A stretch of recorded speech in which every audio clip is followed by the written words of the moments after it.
তেরি, আজ কোনো প্যাসেঞ্জারই পাইনি।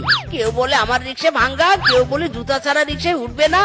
আরে ওরা তো কেউ বোঝে না এই মিসকে তার রিক্সাকে কত ভালোবাসে। তাই তো যাতে তাড়াতাড়ি নষ্ট না হয় তারই ব্যবস্থা করে রাখি সব সময়।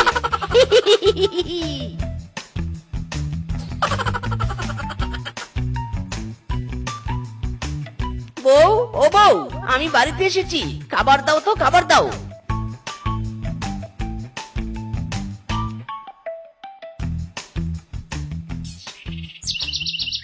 এই তো খাবার এনেছি।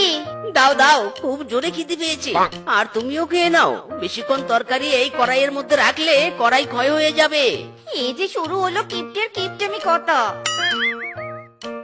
ও মা গো, কি গরম!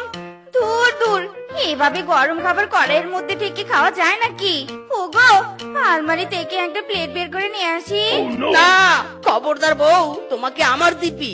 আমার পূর্বপুরুষ থেকে আগলিয়ে রাখা প্লেটগুলোতে তুমি কিছুতেই হাত দিবে না। প্লেটগুলো ক্ষয় হয়ে যাবে, দাগ পড়ে যাবে, নষ্ট হয়ে যাবে তো। হয়েছে বাবা, হয়েছে। এবার থামো তো থামো। তুমি কি গো, হ্যাঁ?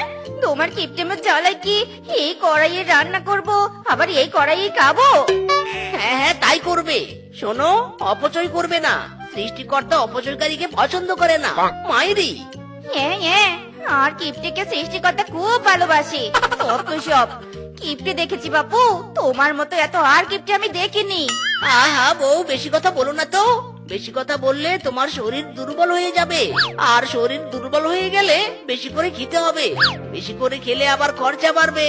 দেখো বউ, আমি কিন্তু অত খাবারের পিছনে খরচা করতে পারবো না। মরণ রে মরণ! হে দয়াল, হয় তুমি আমাকে তুলে নাও, নয়তো এই কিপ্টেকে ঠিক করে দাও। আমি যে আর পাচ্ছি নে। আহা বউ, কিপটে নয়, কিপটে নয়, সঞ্চয়ী। নাও নাও, কথা না বলে খেতে থাকো।